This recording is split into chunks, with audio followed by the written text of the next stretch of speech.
Now, video game based movies and TV shows don't have the best track record in providing a quality entertainment. So, how was Arcane then? But before that, make sure you subscribe and turn on the notifications right down below there. Yeah, do all of that. Yeah, thank you very much. So, Arcane just got released, and wow. Now, when I started watching Arcane, I already know that, I might not get all the details, the League of Legends lore that is related to this film. I say film, it's more of a TV show, but, whatever. We'll call it a film. So yeah, I couldn't really find like any details of League of Legends there. So if you're a League of Legends fanatic, and if I'm missing character stories and plot lines that are very obvious from the game, I'm sorry, because oh shit, I know what's the game about, but hell no, I don't know any of these characters or whatever. So when I was watching the entire series, I should say it's pretty dang impressive. It really surprised me a whole lot.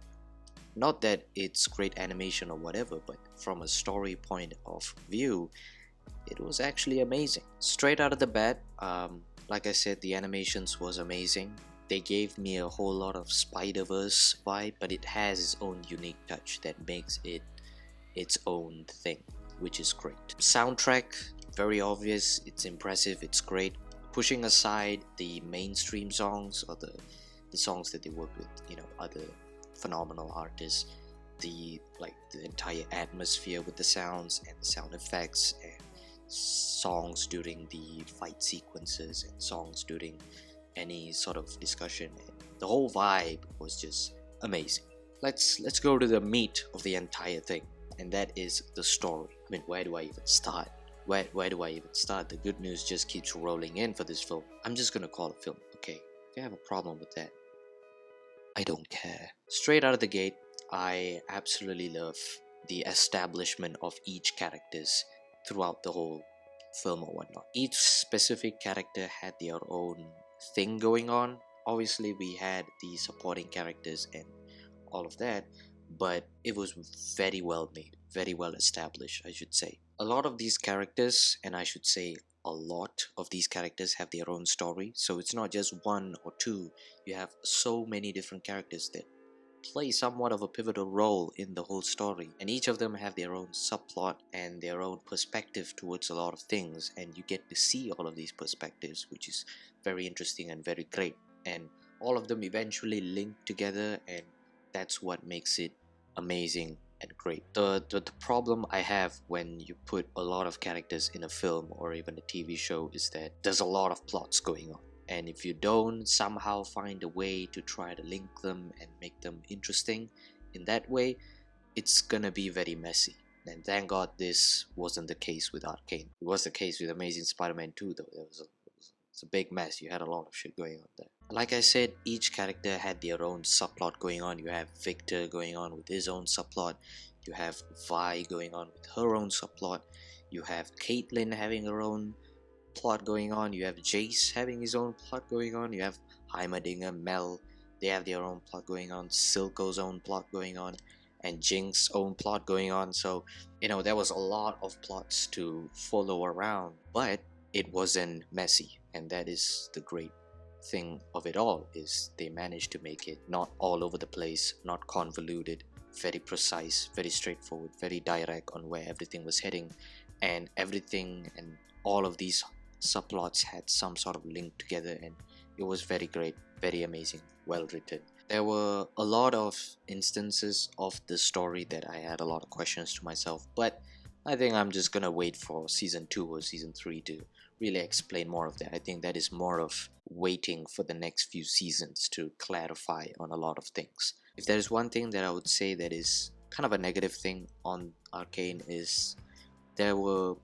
not all episodes, but maybe 1 or 2 episodes, there were a lot of stuff going on. There was a few subplots in that one episode, so there was a lot of like scene after scene after scene, and to me that was like a very fast-paced thing. I mean, the whole series was very fast, but it was just that there were some episodes that were too quick, and that itself is some of the problems you can face when you're including all of these plots together. And it's not a bad thing, it's not a big thing, and it's not throughout every single episode. It was just one, if I could come up in my mind. Other than that, I think everything of this show is pretty great and pretty impressive. I can go on and on about how great this story was, and the voice acting was also spot on, whether it be Haley as Vi or Jason as Silco. It was just a memorable and great character development. Until right now, I can still remember a whole bunch of the story. So we have plot, which is great. The music soundtrack is amazing. The characters, great. Animation, I don't have to say anything. The pacing, a little bit of an issue, like I said just now. But other than that, this is a great TV show to watch. And you only have like 9 episodes for season 1. So if anyone hasn't watched this show, I suggest go and watch it. What would I give for Arcane? Well, I'm gonna give it a 9.5. Initially, I had to give it a 9, but I thought more about it and I was like, yeah, it was better than that, and I'll give it a 9.5. I could give it a 10, but I don't know, it's just that too many subplots for me, so it was a little bit too fast. But other than that, a 9.5 would do. With that being said, what am I gonna expect for season 2 then?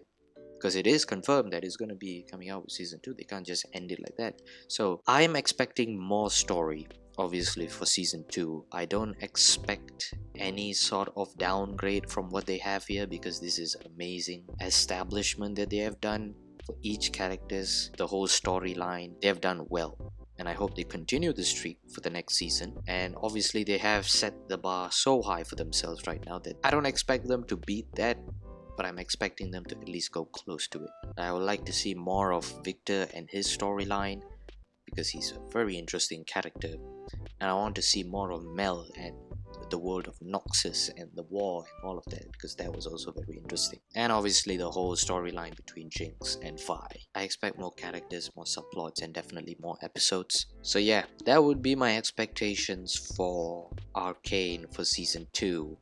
And my rating 9.5 for Arcane season 1. I was just thinking about doing a small little review for this Arcane series. Let me know if you want to hear more about my point of view on stories and TV shows or movies or whatever. Maybe you can suggest some that I could watch. Either way, there is going to be another one of these review coming soon. It's gonna be on a movie. Pretty sure some of you all might already know. That's it for now. I hope you guys liked the video. Again, subscribe, turn on the notifications, and I'll see you guys in the next video. So, bye bye.